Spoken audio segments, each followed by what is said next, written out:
Turn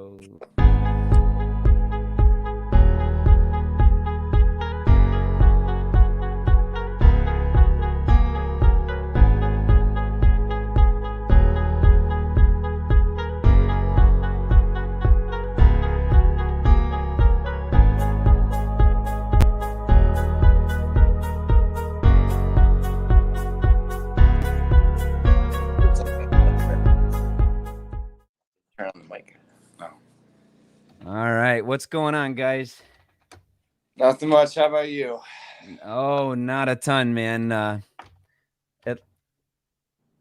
Trying a new streaming platform here, everybody. So whoever's into the lounge this morning, it's one of those things that we got to get used to it. So bear with us as we get through this thing.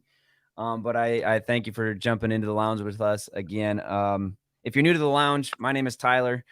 So welcome in, and I'm joined by Sam and Jack Jordan again. So we are glad to be back. It's been a while since we've actually sat down and talked some Lions. So guys, I'm glad you could join us today. So what I want to do is be able to come up with a different way to kind of reach out with the Twitter fans out there for the Lions. And Sam, I created this, what I'm going to call a Friday frenzy. So, and you guys can jump on this every Friday and throw some questions out there too, if you want specific questions. But we want to reach out to our followers and just, the One Pride family as it is. And I figured I'd call it a Friday frenzy, or a Friday feast, whatever we want to call it, as far as an analogy going with the Lions. But so I just kind of wanted a free for all, throw us some questions, comments, concerns, thoughts, all that stuff. If we have anything in particular that we want to get out of these guys too, we can throw it out there. So I just kind of wanted to introduce that plug. So every Friday, everybody who's following or watching, please participate in that. So, but yeah, and then I figured after Friday's done, we can sit down on a Saturday and discuss everything. So hope that sounds good. I mean, we can change it up as we go, but thought we would start there and have some fun with it. Sounds like a plan. So what have you guys been up to? It's been, 2 weeks since we've streamed live here? Yeah. It's been a minute. Well, for Jack, it's been longer than that. It's been like 2 months. Yes, sir. Yeah, I know. Way to be, Jack. I know. Busy schedule and coaching softball, so it's good to be back. Hey, that's awesome. I mean, that's the fun stuff about it. I mean, life gets in the way, and that's not a problem at all. I mean, I just got done coaching my son's t-ball team too, so I get it. It's a lot of fun. We can be somewhat of an influence on these kids' lives, and I was discussing with some guys on Twitter as well about this, and it's just fun to be a kid again. It's just one of those things you can goof around with the kids and become something in their lives. So that's awesome. So, well, let's get into this real quick. So I asked just a vague question yesterday on the Friday Frenzy, and basically just said, shoot me your questions, comments, thoughts, concerns. So nothing, it's just all generic. It's just, surefire. And I think because this session is just so new, trying to get the participation, it's going to take some time. So guys, I do highly recommend jumping on this and giving us some stuff to fire at. But we did get a good, I'm going to get a plug here. Let me get his Twitter handle, but we did get a good round of questions. I think that, we can fill this episode with for sure, because I have my thoughts and I'm sure you guys will have yours for sure. Let me get his Twitter handle on here, but I'm going to go ahead and ask the first question that he threw out to us, and it'll be up on the screen here. Will we have a winning record this season? So as I get his name in here, guys, because I want people to be able to follow him and interact with him. But go ahead and give me your take on that question, and I'll expand on it. Well, I think we all, as Lions fans, would love a winning record, especially because of the fact that during the Patricia era, we didn't have the outcomes that we had wanted. So, yes, are we hungry for a winning season? No doubt. But is it going to happen this year? Probably not. I think we're anywhere between the 4 and 7 win range, which I think is a good start. And as long as they show progress and actually compete, I'm going to be okay with that. But I think we have so many still holes in the lineup, unless the coaches are able to really bring out the best in the players, and they're able to mesh quicker than what we had hoped. I think we have a lot of role players on the team and on the roster, even in the depth chart, but I think we still have a lot of holes that we need to go and fill through next year's draft and free agency. Yeah, I 100% agree. It's one of those where being a homer, you want to say, "Oh yeah, we're gonna win. We're gonna run all the way to the Super Bowl." No, it's reality set in, and correct. Sam, you and I talk about this all the time. Is we gotta plead patience with this coaching staff, but I think there's just that new breed, new element, new excitement around Detroit. Sam, what's your take on this one? What do you think about the winning record question? Basically, piggybacking off of what Jack said, all of us Lions fans would love to have that. Whether or not it's going to be happening this year, who knows? And like Jack said, we'll just be happy with improvement from upon last year, gelling with the new coaching staff, the chemistry between the players. As long as we receive an improvement across the entire team, I'll be happy. I don't care. As long as we get more wins than we did last year, which should not be hard in my opinion, but it'll be a good season, may not be a winning season. So, well, I'm going to go ahead and twist this question. I mean, and I'm good for that. He posted winning record. I think it's a little difficult at this point just because, this early on in the season, give me 2-3 games. I think we had talked about that, Sam, before. Give me 2-3 games, and then I'll be able to tell you what I think is going to happen throughout the rest of the season. There's so many changes that against the teams that we're playing against this season, it's hard to determine, okay, are they truly better than us at that point? And what are we going to get out of the Lions this season? Because we just don't know. So I think that you guys both said it, that I think in terms of winning this season, I think you're going to win with the growth on the coaching staff and the team together and even the front office. So I think that's where we're going to see this kind of win-loss thing, not necessarily as far as, numbers on the stat sheet, but just you're going to see how this thing grows. And I think that I feel like it's a winning culture just by, their sheer attitude and everything that you're seeing so far that's going on in Allen Park. So, win-loss record, give me a few games and I'll be able to tell you. I mean, you can't even really go off this thing in the preseason. Maybe. I mean, I don't know how those are going to be structured this year. It's a little weird, with the 3-game preseason plus 17 regular. Let's just see how it starts. And then, I hate to cheat on that answer, but let's just wait to see how this thing starts. Your bar is 5 wins. Yeah, you always want to be better than the last year. But with the amount of changes that were done in Detroit, I can't even say we may even get to that. I don't know. Strength of schedule based on last year looks tough. It really does. So I just think that it's one of those we're going to have to wait and see type thing. So I'm hoping a 500 or slightly above 500 because you really can't do that with an odd season of games and 17 games. But I would hope that you're in that 7 to 9 win season. I would hope, but we just don't know. I just want to interject real quick. I think the coaches are going to have a positive influence on the team because they are former athletes, whether it's Coach Lynn, whether it's the coaches that we have now on the defense, whether it's Coach Campbell, and knowing how to motivate those players to bring out the best in them. And we've seen clips of that when he's trying to coach the tight ends on how to block.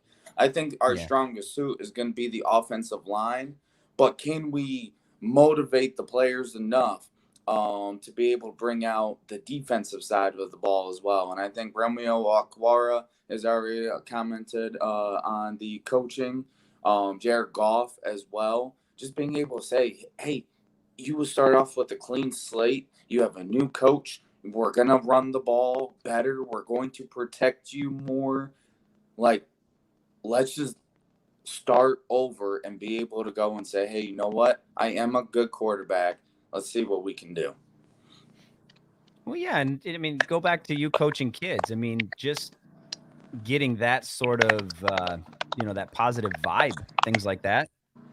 That's going to go a long way for sure. And I think that, those could translate into wins. I'm not saying they will, but they could. You could go on a hot streak. I mean, I've been a part of teams just in other sports too, but just been a part of teams where it's like, man, we're not very good, but we've won 3 in a row. You know what I mean? It just so happened, luck of the draw, you won it. Whether or not Right. you are good, it doesn't matter. At the end of the day, you got those wins. So, Yep. yeah, it's not all about skill. It's about, personality. And I think that this is a completely different personality in Detroit right now. And I think that could translate into 1 or 2. Let's go ahead and steal those. I'll take that. Mm-hmm. So, no doubt. So that was a good question. It's a tough question to answer. It really is, just because of, the amount of changes. If you had asked me that one, and again, his Twitter handle is, let me pull this down real quick. It's Lions Bad Boy. So John, thank you for the Twitter questions here for us to fire out on. But, if you would have asked me this, 3 or 4 years ago, then I probably would have said, okay, here's what I think win-loss, because we're into that regime. This is too new. I can't, it's difficult to say. So more than 5. I'm going with Sam, more than 5. All right. So John asked another question too. Right here, he says, how good can our offensive line be? That's to me, that's a pretty easy question to answer. It's going to be one of the top 5 offensive line in the season this year. The amount of that we just brought Ragnow back for another, isn't it combined 6 years with that 4-year? Yeah. Yep, 6 years. So. You have him down for 6 years. You still have Decker down for, I want to say, 4. Jackson is still on his rookie contract. Now Sewell. This is just setting up our offensive line for the future. So as long as our offensive line coach and everybody else can gel together really well, we will have a top 5 offensive line this season. Can't argue with that one. What do you think, Jack? I agree that I think we'll have a top 5 O-line as well. I think it's going to be really intriguing to go and see how Vaitai is at guard. I think he is better at guard because he doesn't have to get out as wide. He doesn't have to block the edge rushers as much. But I also hope that he can stay healthy. And I think that's where, some of these undrafted free agents, even the guy from Kentucky, Sternberg, these guys need to step up because they are the next line of defense to go and protect Goff. And I think because of that, there could be some sneaky undrafted free agents that go and get in, whether it's Kramer from Notre Dame, whether it's Jackson from Kentucky, Sternberg makes the roster again. I think it's going to be really enticing. But to have such a young core at the O-line, and Decker had a top 10 season last year. Phenomenal. He actually was able to go and play so well last year. Jackson from Ohio State, Joan Jackson, I thought he did a great job stepping in as a rookie. And even that whole weird rotation thing at guard, you know what? It panned out. He was able to get those snaps in. Ragnow's a freaking nature. NFL just went and said that if they did an all-star team, Ragnow would be the center. And I was like, that's cool. That's, I think, a real big shout out to him for that. And I'm just so excited to go and see Sewell block. I know it's a whole thing moving from left to right, but he's so smart and so intelligent, so even raw as well. I think that he'll do just fine. Yeah, I'm going to agree with you both on this one. I think, we're going to have some bumps in the road. I mean, I think all offensive linemen do. But and you just said it, you're going to have Sewell's going to go from left to right. It's like trying to figure out how to swing from both sides of the plate. It's going to take a little bit, but I think people can do it, and then you got to figure out what you're doing at the guard situation. But here's the thing is, even though we had a crappy year last year, you're right. The players that had to step in and step up, and they did, and they learned on the fly. And I really, truly believe that's one of the best ways that you're going to get better. 1, for yourself, but 2, as a unit. Correct. And a couple guys that you didn't mention, but you have, you have Nelson in there as well. And you have Skipper, and those guys aren't, household names, but they got some valuable playing time, and they did fairly well when they were thrown into the fire. And that's huge. That's huge for a player, and that's awesome for an line, because if you've got a guy that goes down for a few plays, you don't feel bad throwing these guys in. I think as a coaching staff, you can't ever feel bad throwing somebody in, but there are lesser talented players. That's why they're not starters. But at the same time, when you can trust those guys to go in and do your job, and then Jared Goff can take that ball and trust that he's going to be blocked, that goes a long way. And I think a wild card is Tyrell Crosby.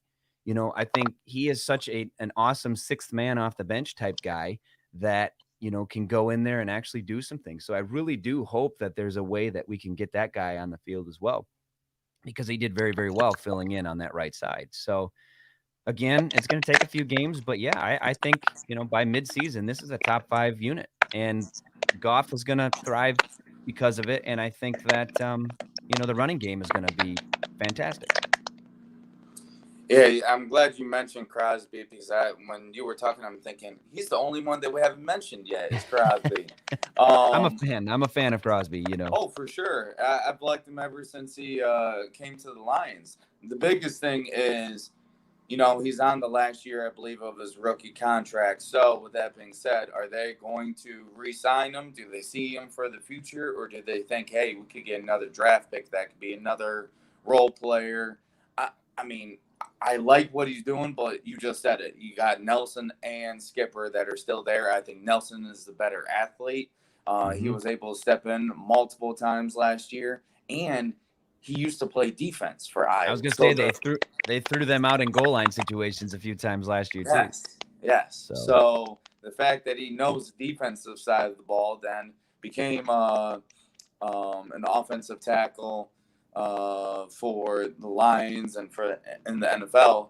I think there's definitely a good opportunity for him, especially if they trade out Crosby. Yeah, and that's one of those things where if you're going to get the true Vitae you're paying for, then you can look at it, in my opinion. But I just, with not knowing what you have at guard and really not knowing what you have with Sewell yet, it's valuable to keep that on there. But if you can get something more than the 5th round pick that you just got from Crosby, and he gets to go play, which is fair to him because he's a good talent. He's a starter on other lines, in my opinion. So, you got to do what you got to do as a business at that point. Well, and I think one of the teams that was mentioned that could be interested in Crosby was the Steelers, because they have a hole after they let Villanueva or Villanueva, whatever his name is, go. Yep. And then they traded out their guards. I forget his name, but they got Trey Turner in there. So if it's a possibility to go and put someone in where they could go and start, and it's even an added benefit that the Lions don't play him next year, like, I think you got to give that guy an opportunity, because you have so much faith in the guys you have currently on the roster. Well, I guess too, I always think, because you mentioned the Steelers, and we play the Steelers this year, so it's like, well, dang, but yeah. But Okwara knows him. I mean, that's the other thing too, is it's like, I don't mind going up against our former linemen, because it's kind of cool to see those battles in the trenches. I'm sure both are going to win some and lose some, but it's just kind of fun because those guys do know each other. So it's one of those, where's his tendency? And it might be to your advantage, but it could be to his advantage too. So, yep. But yeah, I think this is an awesome offensive line setup for the years to come, for sure. I agree. Here's the big one. Can Jared Goff win MVP? Now, this one again, John, I'm taking it. You're saying I don't know when you're talking about MVP here or if, but can Jared Goff win MVP? I guess let's just leave it at that, and let's see where you guys take it. So I kind of laughed when you brought this one up, because could he be the MVP of the Lions? There's potential. Of the NFL, no way. Unless he takes them from worst to first. I think that's the only way that he is the true MVP for the Lions, and even for the NFL. If it's for the Lions, I think that means that Hockenson had a great year, and who was thrown to him? Goff. If he's able to land those passes to Perryman and to Williams and St. Brown, then yes, I think there's that possibility. But I think Hawkinson is probably going to be first in line for a Lions MVP, and then closely behind is Swift. And that's just the offensive side of the ball. Now, if Swift is able to go and take some pressure off Goff, and Goff can actually realize, hey, it's a fresh start. I'm not learning, or I'm not being coached by McVay. Mark Brunell was able to turn his career around. Then, hey, I think there is a lot of possibility to that. But he's going to have a great year and quit the turnover bug if he truly wants to be at least the offensive MVP for the Lions. Sam, what do you think? Honestly, the same. I don't see him winning the MVP for the entire NFL. I like him as a quarterback. He's a great quarterback, and he's now our quarterback, and he's going to stay. And like Jack said, he could be the MVP of the Lions, which that's cool, whatever. But at the end of the day, I just want to see him improve his game, especially with now having Mark Brunell as his quarterback coach. You could not have a better quarterback coach to learn from than a guy who played almost 20 seasons in the NFL. So I'm, like Jack said, turnover bug. I really hope he works on his turnovers, maybe get it under 10 interceptions in the season. But I don't care if he gets an award, whatever, that's fine. But just to see improvement in his game, I'll be happy with. Yeah, I agree with both of you. I think there's a chance he could be MVP of the Lions. I fully believe it's going to be somebody else. You know, my mind is saying Hawkinson and Swift. Those are the two that come to mind. But also, if the line is truly as good as it is, you could probably throw Ragnow or Decker or whoever may be your stout there. And then it all depends on what the heck you have with your defense, because your quarterback's only, we've seen it, your quarterback's only going to take you so far. So if the defense does turn around and get up in that upper half of the league in any of the rankings they need to be in, we got a good shot. But I don't see MVP of the league. There's too many better players athletic wise in this league. There's more other deserving players, I guess, in this league. And there's some that have been scoffed in the past. So, you know, you hope that those guys can find their way that way. You're right. If he is MVP of the league, then we better be playing in that Super Bowl Sunday come February. So that's really the only way that I can see that ever happening, especially this year. You know, I mean, maybe in a couple years and he starts, you know, developing different parts of his game and understanding the game a little bit more. The offensive setup for this team is, you know, works out the way that we all hope it does. The defense does bring in those playmakers, or those guys finally click and things happen. But there's a lot of puzzle pieces to put together before you can actually see those MVPs up on the wall. You know what I mean? So I don't see it. He can. Yes, anybody can. Will he? Probably not. Well, and I don't know if he is actually fitting of the comeback player of the year award. I could see him more fitting for that. And maybe not just because he didn't get injured. But what I could see, though, is that he resurrects his career if, like we all said, Mark Brunell is able to help him. He's actually able to have a run game. His O-line can go and protect him. He can limit the turnovers that he has.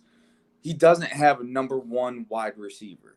I think we all can say that he has two number twos or two 1Bs. So because of that, I think he's going to have to find his feel with that. But the fact that he has already been able to throw to Hawkinson in the offseason, he did a good job of completing his passes. I think Swift as well as Williams are going to help him out of the backfield. Plus, both Goff and Anthony Lynn love a running game. Goff is so much better when he has that two-dimension game to him. He can have a running game, and it's not solely on his passing. Anthony Lynn, he does a good job with quarterbacks, but most importantly, he's all about the running game. Mm-hmm. And we've already said in previous podcasts that, you know, we haven't really had a run game since Sanders. So could this be the run game that we've finally been looking for? And that's where, going back even to the very first question, what's the winning record going to be? Well, what are going to be the winning takeaways that we have? And if we're able to have a better run game, if we're able to limit our turnovers, if we're able to be a top 5 O line, if we're able to get some more takeaways and see some progression in the defense, those are my takeaways right away. Yes, we would love to go and see the wins, but I think let's go and see progress. Let's go and see that, hey, they're not confused on defense. No, We geez, yeah. actually have 11 players on the field for defense. Like those, I think, are some of them should be common sense, but I think those are the bigger takeaways. Why do you have to bring that up? That's such a like right there, you're picking that scab with the we only have 10 on defense multiple times in a game. Anyways, no, man, those are all great points. They really are. And that points to, like you said, the way that I'm kind of taking that first question that I've got up on the screen is I'm not looking at it as a record. That record will fall into play when you start seeing the wins in the organization. And you nailed every single one that I was going to bring up, is that the running game is going to carry this team. I really believe that. And I think your short pass game is. Now you've got the guys that can stretch the field, and you hope that they still have some speed. The one guy that I will add on this to determine whether or not we have a winning season is, what do we get out of Tyrell Williams? I've always liked him. He's one of those under the radar guys that, you root for. He's always just been the, hey, run deep and I'll throw it to you guy. But I'm curious to see how he does, and especially coming off of last season, obviously not playing at all, really. And I think he was hurt the year before. So it's like, what do you have out of him? You know what you have with Rashad Perriman. You really do. You just hope that you maybe can coach him a little bit more, or he just has that drive to do something. I think Amon-Ra St. Brown is probably going to be the benefactor of this team. I think I saw somewhere where he was ranked like the third best opportunistic rookie, just to have the opportunities that he's going to have from the slot. And he may be one of the most productive rookies in the league. Now, what does that transition to? Don't know as far as wins go, but you hope that, man, he's going to be that guy that can kind of sneak in there and be that younger Golden Tate style player. And then another one that we haven't mentioned at all is Cephus. I think he's going to have a sneaky good season as well, because the guy has some serious hands. I think he can do quite well in this offense as well. So what do you have in him? And we know what we have with Hockenson. I mean, my bugaboo with him is just stay on your feet. Just stay on your feet. Catch and run. Get those yak attacks up there, and I think he's working on that. So, yeah, this is exciting. I'm going to focus on so many other things than the record this year. Correct. 3-4 years into a regime, yes, you're expecting wins and loss. You want to see that win-loss, and the stats. But this year, I don't care about stats. I don't care about records. I care about watching the ins and outs of how this thing is. I feel like, and I've said this is so different that I feel like this is going to be one of those seasons to where I'm actually watching a specific offensive lineman, or I'm actually watching how the middle linebackers attacking the defense, or how he's making calls, or what is this split safety going to look like with the guys that we have. And those are the nuance, and even the sideline. How's the sideline reacting? How are they, are coaches actually in there? Is your head coach in there, I guess, pumping up or diagnosing things with different position groups, not just trolling the sideline with his hands in his collar like this, looking stupid. Those are the little things that I want to see, those are and I'm going to watch it all year long. And I think that's what I'm most excited about, to see how this thing goes. Now, it could be a train wreck. We have no clue, but I don't think it's going to be. Well, and the nice part is, which we saw through training camp, and how many players actually showed up for mandatory training camp. To have like 88 of the 90 players there was amazing. And how fun it was. They had some fun drills, they had some games, they even had some coaches competitions there.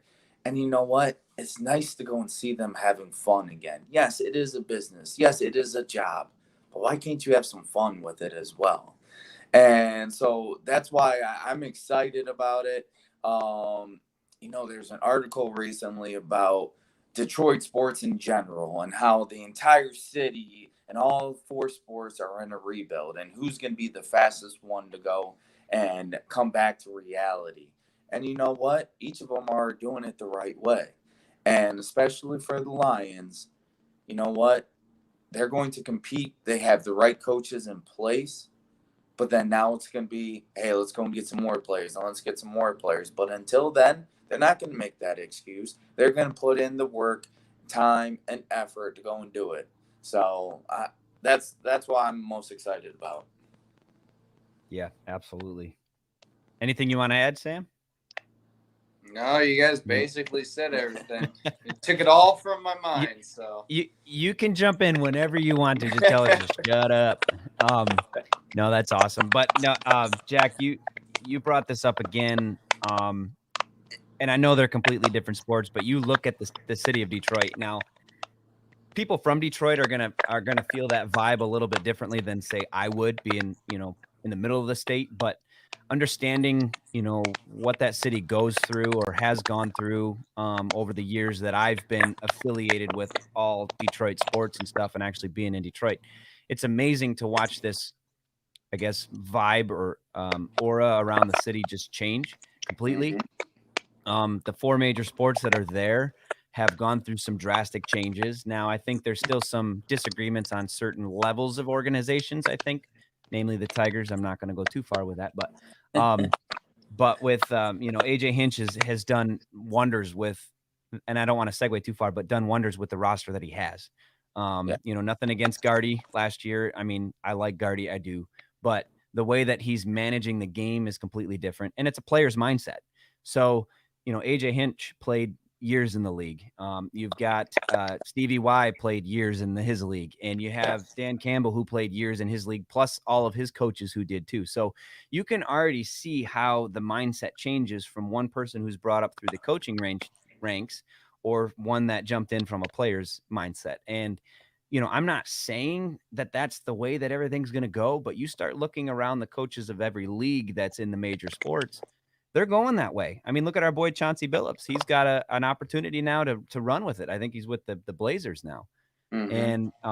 And, that's awesome. I mean, it's fun and Jason Kidd, he just got another position. Correct. So you're seeing these major players in the league that have done something, that have won MVPs, that have won many, many games, that are starting to getting into these coaching ranks, and they're getting the most out of their players. And, you have Dwayne Casey in Detroit, but look at the roster changeover for the Pistons had. And now they have the chance to draft. I'm hoping Cade Cunningham. I really am. I mean, I think he could be, but you've got 5 players there that can instantly help you win now. It's not one of those LeBron James, Dwayne Wade, Darko Milicic type problems I think they're going to run into at all this year. But, you've got a chance to snag a guy that's going to help your team that did pretty well last year. I mean, they were in every game pretty much. And you look at the Tigers over the last few months, their runs per game have gone up. You know how many times I've been frustrated where they can't score a run? So, when they're averaging 5 and 6 runs a game now in the month of June, you've got many chances to win. Now, you may falter like the Pistons did. They faltered late. They may have had a 15-point lead, but turn around and lose by 2. But still, they're young. That's how I see this Lions team this year. They're going to probably be in a lot of games that people should have counted them out from the snap or will count them out from the snap. I mean, we already see it with the national media. Nobody is. I mean, what was Goff ranked? 31st out of the quarterbacks out of the rankings, I think, with Chris Sims. And the guys that he's putting above them have never made a snap in the league, or they're the second string quarterback. I mean, I think it's ridiculous. I think we're going to have to just deal with it and just block them out. But this is going to be a fun year. I mean, we're going to take our lumps. We may have double-digit losses, but it's going to be fun to watch the growth from game to game. Well, and you've seen those shirts before, Detroit versus everybody. And I think that's going to be not this whole dagger time stuff that was stupid last year, but rather, you know what? Everyone is counting us out. Let's see what we can go and bring this year. And it's going, I mean, for example, the Tigers, when they went 3-18, I'm like, oh, crap, here we go again.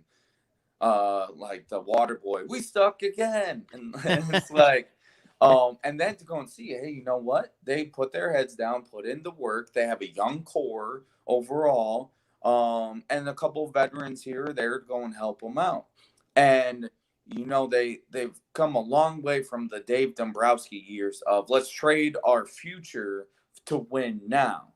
Well, Yep. now Avila is saying let's keep our young core. Let's go and work towards the future. And they've showed that they can be better each and every step of the way.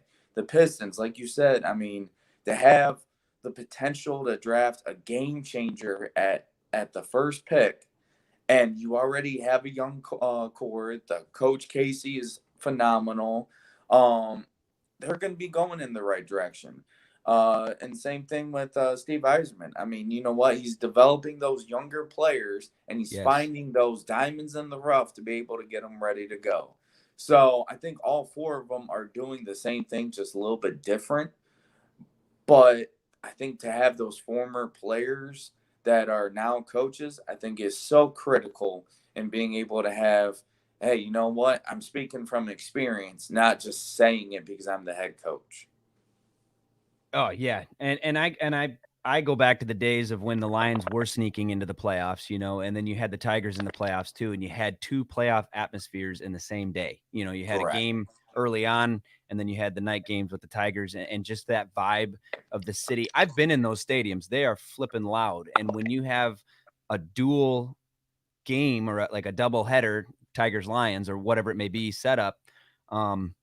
That city's rocking and it's amazing too. And the people are just awesome. And to be able to have that positivity too, as well as watching the city grow, you know, just as a city, to come back to what they need to be. I just think it's good. It's going to take time. We know that, but it's going in the right direction. And I can't wait to see that happen again. You know, I've been obviously I haven't been to the Little Caesars Arena yet, but you know, I remember being at the Palace, and that was the vibe when you had the winning teams in the 04s and the 05s and 06s, but for the Pistons, but and then obviously the Wings at the Joe. I mean, it's just that energy needs to be back, and I can't wait for it too. I mean, we've had a pretty rough go. I mean, other teams have too. I mean, you've looked at Cleveland and Cincy and all those guys as well, but when those teams come up, it's pretty neat. It's awesome. You know, I'm actually rooting for Cleveland. You know, just because I mean, they've been in the dumps forever, and it's fun to watch them finally put a team together. Let's see what they do this year. Same thing with the Lions. Build it right and play these young players. They're actually playing them for the Tigers. I mean, they're playing them. Casey Mize is playing. Matt Manning's playing. Scooble's playing out of his mind with his strikeouts per game. You know, you've got Daz Cameron hitting. You've got Candelario's playing every day. I mean, those guys now are playing, whereas they, you know, do a spot start and you just kind of ruin their moxie. You had 3 rookies playing in the lineup with the Pistons, and they played multiple games in a row. They should be able to. They're young. Play them all season long. You know what I mean? And then Stevie Y with it. Yeah, go ahead. Yeah, I was just gonna say that game experience that they now have is gonna prepare them for the games later on down the road. And if it's a close one, they can say, "Hey, I've been here before." Yeah, absolutely. Now they just need to get that playoff taste in their mouth, and they'll never let it go. You know what I mean? Right. So, I just there's a lot to build upon in this city, and namely the Lions. I see them following that same trend. You're right. It's not the same exact way to do it, but they're similar. You see it. I mean, this is kind of how things are trending, and I think it's going to be good. Next year, I think I'll be even more excited, just more for the let's put this thing together. Correct. So awesome. Well, I mean, I know we only had a few questions there and we belabored them pretty well, I think. Is there anything else that you guys want to throw out there, or maybe, you know, propose to the Twitter world and the YouTube world to see what we can do next time? I don't have anything, Jack. Hey, I'm just glad to be back. This was a lot of fun. It is a lot of fun to be able to talk this way. Sam, I don't think you and I talked week and a half ago. So it's been a minute. 2 weeks. It's been a minute, too long. So we'll get back in on this. Thankfully, we've actually had some lull there with the news and the headlines there. I guess let me end this Saturday sit down with maybe one more thing, or get you thinking about it. But you know, there still are some healthy free agents out there. And we've seen some of the news out there with like, okay, this guy's in, we've done a physical, we're checking him out. He hasn't made a decision yet. namely, if I'm naming names, like a Todd Gurley or something like that. He hasn't made a decision on anything yet, which is interesting too. But what are you thinking? I guess, what is the next move for the roster, in your opinion? What do you think they should target? Do you think they should leave things alone at the moment? Or what are your thoughts on that? I remember seeing that question flow around on Twitter or something similar to that. And a lot of people were saying stay pat or go with a wide receiver. I think it was. We're definitely not going with a wide receiver. I think they're staying pat right now of what they have. If they sign Todd Gurley, okay, that just helps our running back room even more. Personally, I don't see him joining us. I see him trying to get a better playing role. For example, with the Ravens, when I saw that he went and visited with them. But right now, I just see us staying pat, and that's fine. Play it safe. And if you do go ahead and bring somebody in, I can see the safety position, preferably Malik Hooker. But that's just me. I know he's had an injury-prone past, but everybody deserves a second chance. Well, absolutely. That's kind of, I think we've hit on this before too, is just kind of that, hey, sign him to a cheap 1-year deal. He gets a prove-it year for himself. It can help us out. And if it doesn't, there's no loss to the team. Yeah, I agree. I saw that question floating out because you see a lot of people going, well, you even saw inside the den when Sheila asked him, okay, what are we going to do about receiver, 3rd round? And, and I'm going to segue just real quick and I'll come right back. The openness now with this organization is awesome. I love seeing those candid moments like that. And what it shows is Holmes didn't stutter through that answer either. So he already knew what he was going to say as soon as she said that question. So he's like, nope, look over here. We've got these guys on our board that, we really like. We don't think they're going to go until about here. And if they are here, we just willed it into existence, I think is what Dan Campbell used. So to be able to see that, that's awesome. That gets me excited every time for the next Inside the Den. So hopefully they don't take forever to get to that one again, but the next episode. But to segue back, I think the receiver group, you have to see what you have. I don't think there's anybody out there in the free agency land that's going to be any different than what you have, honestly. So I would leave that alone. I'm excited about Cephas, like I told earlier in this episode. I think Amon-Ra St. Brown is going to do some things. And, I think you're going to feature Hawkinson a lot. So, and you still have Fells. I think Fells is a good addition as well, because he could be your red zone guy that gets 3 or 4 touchdowns that, people aren't expecting either. So, I mean, he's not a bad player. Mm-hmm. So you look at those other positions that are going to get the ball. But I think safety is a weak point, but I don't know if I can really back that up with any data because we don't know what this split safety role is going to look like. Tracy Walker could turn into a Pro Bowl alternate pretty quickly. The talent is there and he's able to do what he needs to do. And I think our coaching staff is competent enough to use the players that you have. The secondary is young. They're going to take their lumps, but I think you've got a pretty decent core there with the DB room as far as the cornerbacks go. And I'm actually kind of excited to see Mike Ford take and run with this nickelback opportunity, and he's got some talent there. He's not just been given the chance to do so, and we don't know truly what he is. Corn Elder, again, he's a good addition. But what are you going to get out of him? But the safety room, you only added 1 player, and Dean Marlowe is not a poor player, but he's a role player, and maybe you can get these guys to kind of all play better. I mean, I think everybody's going to play better. And Will Harris is kind of that wild card. Is he truly going to be that guy you drafted with what you thought he was going to be or what he was in college? Or is he going to be that guy that just plays the snaps and gives up bad plays here or, maybe knocks the ball down here and just kind of is in the way? So, yeah, I was curious there. So, I mean, if there's anybody that you might trigger on later, I know, Sam, you figured with Hooker, but if there's somebody else out there next time we talk, I think it'd be awesome to bring up and kind of see what we're doing there. What about the backup quarterback situation? What do you think happens there? Do you think we need to even worry about that with Goff? I personally think that either we'll keep 3 or we will go and keep Blau, because Blau actually played better than Boyle during training camp. And that could be his familiarity with the players that are already on the roster.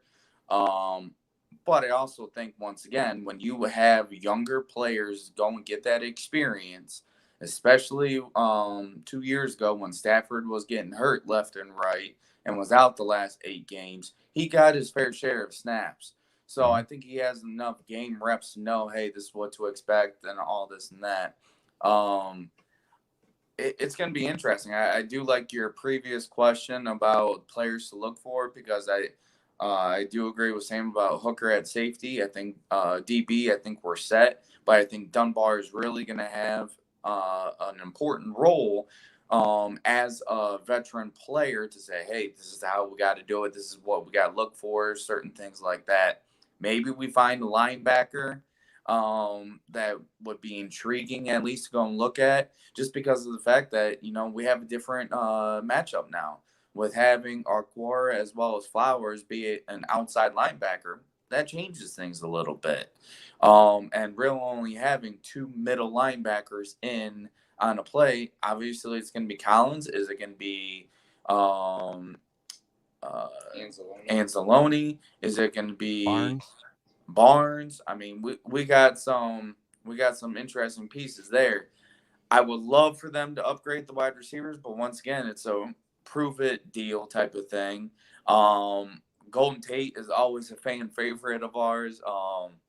It'd be nice to go and have him back, but he's getting in his later end of his career, so I think he's going to want a chance to compete.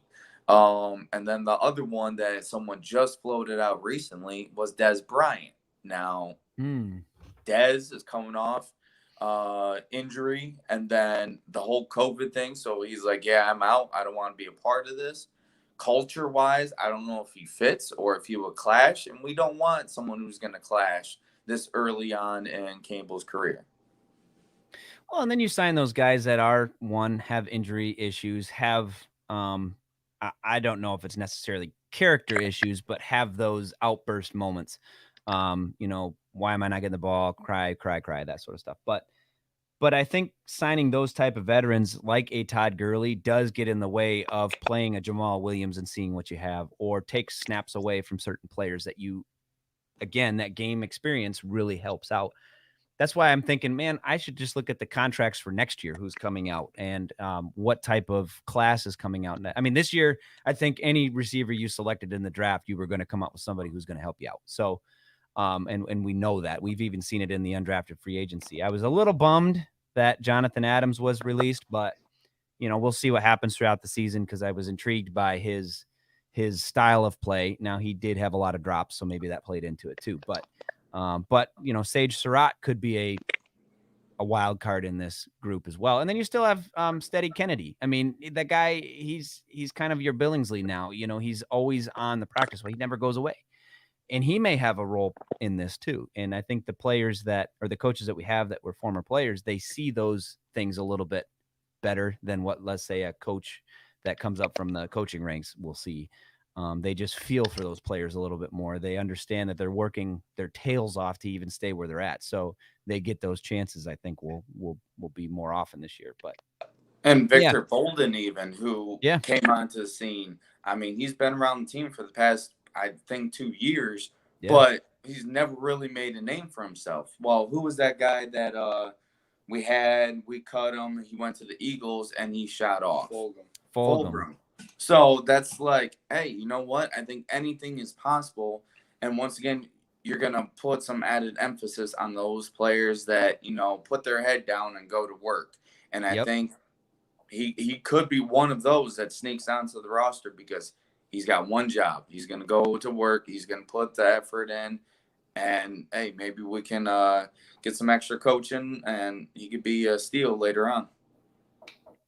Yeah, absolutely. And I think those are the things that are, the fun things we're going to be able to watch this year. And those are the things that I'm looking for as far as the season goes, for sure. Is to see who gets their chance and how everybody reacts when they do get those chances. So, Right. Yeah, outside of that, man, this season can't get here soon enough. Like I said, I don't want to rush away the summer, but this season cannot get here soon enough for sure. So, yeah. Well, guys, I appreciate you guys sitting down. Let's do this a little more often. I mean, I know schedules are crazy. Everything going on, between families and schools and teams and all that stuff. So I get it. So, but let's do this a little more often. I'm going to try to reach out to some of these other guys on Twitter that I know of, and maybe we can get some roundtables in here and actually interview them and get their take on that, and get some exposure for them on our group, and then as well as us on theirs. So, I'm going to reach out a few and see. So if you guys want to do that as well, and I hope that everybody watching this video would enjoy that as well. So, but with that, I think this session is closed, man. All righty. All right. Thank you, Tyler. I enjoyed the StreamYard, but also the conversation that we had today. So thanks for making it happen. Absolutely, guys. I think we're going to kind of run this platform a little bit. We'll see what the playback looks like, but I like being able to throw the people who actually take the time to ask the questions and interact with us. They deserve that as well. So getting it live like this is awesome. So, but again, I mean, this is just fun to do. It's fun to talk sports with everybody with the same mindset. Even the ones that don't have the same mindset, it's also fun to talk with as well. So you always need that devil's advocate. So correct. All right, guys. Well, you guys have a good rest of the weekend. And for those that are watching, I hope you guys as well have a great weekend. And as always, Sam, let's see if we can get this right this time, okay? All right. Go Lions. Lions. Oh, dang it. It's like rock, paper, scissors. You're guessing. We need a teleprompter, dude. Oh, man. All right, guys. Well, you have yourself a great day. Thank you as well. All right. Take care, guys. See ya. Peace. All right, guys. Well, thanks again for stopping into the Lions Lounge. I hope you enjoyed this session. We'd like to bring some more of it to you. But let's end this session by, if you can, subscribe to our group. We'd love to bring more of this to you. Hit the notification bell. You'll see some more videos of our take on the Lions, the different lounge sessions that we do. And again, I want to get some collaboration with y'all. And one more plug, check out anchor.fm, search the Lions Lounge podcast if you can. You can also search it on the Apple Podcast, Google Podcast, Spotify, all of that stuff. Take a look there. Also check for us on Instagram, search the Lions Lounge. And also I've got a few things on there, but TikTok, just to reach out to more fans wherever we can.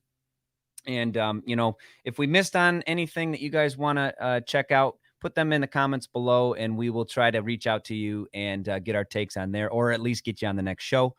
And also, spread the word, share this out. We love to collaborate more with everybody that we can reach that are Lions fans all over the globe. So you guys have a great rest of your weekend. I thank you for watching, and peace out.